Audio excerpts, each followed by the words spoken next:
Assalamualaikum warahmatullahi wabarakatuh. Halo teman-teman semuanya, kembali lagi dengan saya, Saifnia Merianti Tambubolon. Saya merupakan mahasiswi dari Universitas Bengkulu, jurusan akuntansi. Nah, pada video saya kali ini, saya akan membahas terkait materi di buku KESO, itu di chapter 15, kita akan membahas tentang equity. Tapi sebelum kita membahas equity, teman-teman perlu tahu ada 3 jenis kepemilikan bisnis. Yang pertama yaitu proprietorship, partnership, dan corporation. Nah, ada karakteristik spesial dari perusahaan bentuk kepemilikan bisnis ini. Yang pertama yaitu influence of corporate law atau dipengaruhi oleh hukum. Jadi perusahaan itu dibangun dan didirikan itu ada hukum yang mengatur segala kepentingan yang ada di perusahaan. Dan yang kedua yaitu use of the share system atau menggunakan sistem saham. Nah, jadi bentuk kepemilikan dari perusahaan itu dia berbentuk saham. Jadi saham itu juga ada jenisnya. Dan ketiga itu development of a variety of ownership interest. Ada variasi kepemilikan saham. Nah, untuk variasi kepemilikan saham ini akan kita bahas berikutnya, yaitu sistem saham itu dengan tidak adanya ketentuan yang membatasi. Jadi setiap saham itu memiliki hak-hak berikut ini. Oke, tadi ini development of variety of ownership ini adalah bentuk kepemilikan saham. Variasi sahamnya itu adalah variasi saham istimewa dan juga saham biasa. Nah, jadi ada hak-hak ketentuannya itu. Yang pertama yaitu untuk berbagi secara proporsional dalam keuntungan dan kerugian. Nah, jadi jika perusahaan kita itu memperoleh keuntungan, proporsi dari kepemilikan saham itu sama. Dan begitu juga kalau perusahaan itu mengalami kerugian. Jadi baik perusahaan kita itu rugi maupun untung, proporsi dari kepemilikan saham itu sama. Lalu kemudian berbagi secara proporsional dalam manajemen atau hak untuk memilih direktur. Nah, ini juga adanya pemungutan suara dalam perusahaan itu juga diukur berdasarkan proporsional kepemilikan sahamnya. Dan yang ketiga yaitu untuk berbagi secara proporsional dalam aset pada saat likuidasi. Nah, jadi likuidasi ini merupakan jika perusahaan kita mengalami kebangkrutan dan seluruh aset perusahaan itu dijual, sehingga terkumpullah dana atau uang. Nah, jadi saat aset di perusahaan itu dilikuidasi, pihak yang pertama kali kita dahulukan uangnya yaitu adalah pihak kreditur. Karena pihak kreditur itu merupakan pihak yang kita pinjamkan uangnya. Nah, kita harus memprioritaskan untuk melunasi utang-utang kita. Dan kemudian kalau misalkan setelah dibayar hutangnya, dana yang tersisa itu masih ada, maka pemegang saham istimewa ini juga dibagikan sejumlah dana untuk mengembalikan sahamnya. Dan kalau misalnya uang yang tersisa itu tidak cukup untuk membayar pemegang saham biasa, nah itu pemegang saham biasa akan mengalami resiko kerugian. Tapi kalau misalkan dananya itu masih tersedia, maka pemegang saham ketiga ini masih bisa memperoleh keuntungan.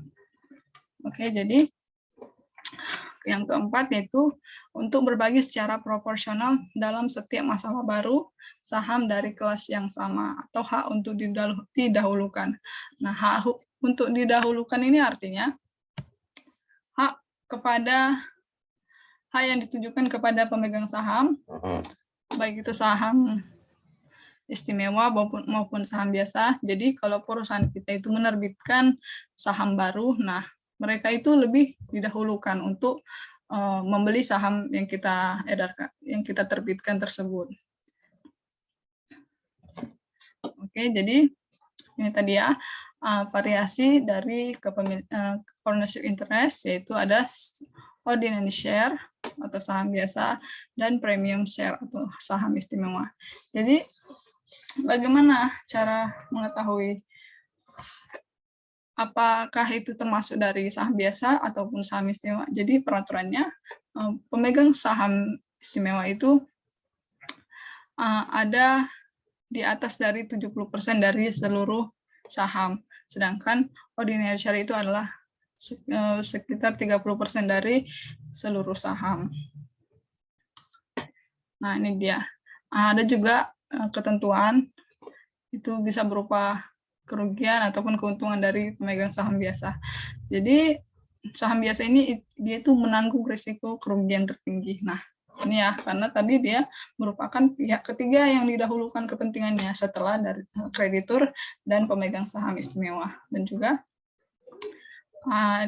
saham biasa ini juga menerima manfaat kesuksesan. Nah, bila perusahaan itu juga mengalami keuntungan, maka pihak saham biasa ini juga bisa menerima manfaat dari keuntungannya. Terus, tidak dijamin dividen atau aset pada saat pembubaran. Nah, ini juga pemegang saham itu berpotensi mengalami kerugian karena tadi ya, mereka itu adalah pihak ketiga yang didahulukan kepentingannya. Nah, kalau misalkan ini tidak dijamin dividen, nah, kalau perusahaan itu mengalami kerugian dan saldo laba itu tidak ada, nah ini juga pemegang saham ini beresiko mengalami kerugian yang besar. Nah, kalau dia saham istimewa itu ada ketentuannya, hak atas dividen dibanding saham biasa. Ini juga ya, mereka itu lebih berkuasa daripada saham biasa. Mereka itu lebih didahulukan setelah kreditur. Ini juga ya, urutan kedua dalam alokasi aset saat perusahaan dilikuidasi. Nah, jadi equity, kita kembali ke equity.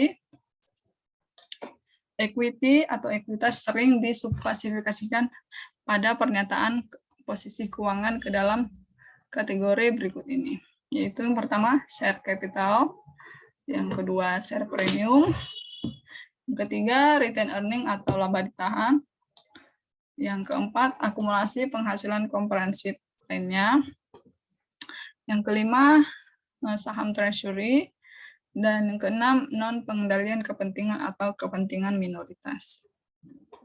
Nah, ada beberapa jenis saham pada saat dia dijual, yaitu ada beberapa jenis penerbitan saham, yaitu penerbitan saham pada fair value share. Ini merupakan penerbitan saham sebesar nilai nominalnya. Jadi kita menerbitkan saham itu berdasarkan nilai yang tertera dalam saham. Jadi terus ada no per share, yaitu penerbitan saham tanpa nilai nominal, atau ini biasa disebut dengan stake value. Kemudian penerbitan saham kombinasi, ini antara penerbitan saham biasa dan juga saham istimewa. Lalu penerbitan saham non cash, ini bisa berupa penerbitan saham yang bukan dengan uang tunai. Lalu ada juga biaya untuk penerbitan saham itu sendiri ya. Oke, jadi fair value adalah penjualan saham itu pada nilai nominalnya. Nah, nilai nominal yang rendah ini membantu perusahaan menghindari kewajiban kontingensi. Nah, perusahaan itu memelihara akun untuk saham preferensi atau saham istimewa dan saham biasa, serta membagikan premium. Sedangkan no per share ini alasan penerbitannya yaitu tadi menghindari kewajiban kontingensi dan menghindari kebingungan dalam mencatat nilai pari versus nilai pasar. Oke. Nah, saham yang diterbitkan dalam transaksi non-tunai. Nah, ada aturan umumnya, perusahaan harus mencatat saham yang diterbitkan untuk jasa atau properti selain uang tunai pada nilai wajar barang atau jasa yang diterima, dan juga jika nilai wajar barang atau jasa tidak dapat diukur secara andal, gunakan nilai wajar saham yang diterbitkan. Nah, kalau saham itu diterbitkan dalam transaksi non tunai, jadi kita harus mengukur nilai wajar barang atau jasa yang diterima. Nah, jadi pengukurannya itu harus diukur secara andal. Nah, jadi kalau misalkan perusahaan itu sulit untuk mengukur nilai properti atau jasa itu, maka gunakanlah nilai wajar saham yang diterbitkan oleh perusahaan.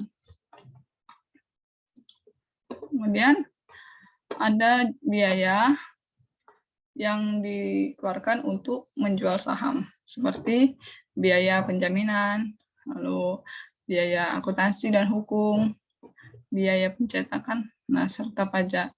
Jadi seluruh biaya yang kita keluarkan ini harus mengurangi hasil yang diterima dari penjualan saham. Nah,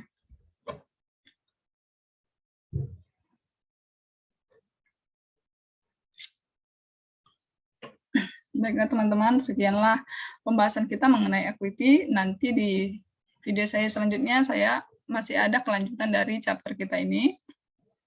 Jadi teman-teman, saya harap bisa menonton video saya selanjutnya untuk lebih memahami tentang equity ini. Terima kasih. Assalamualaikum warahmatullahi wabarakatuh.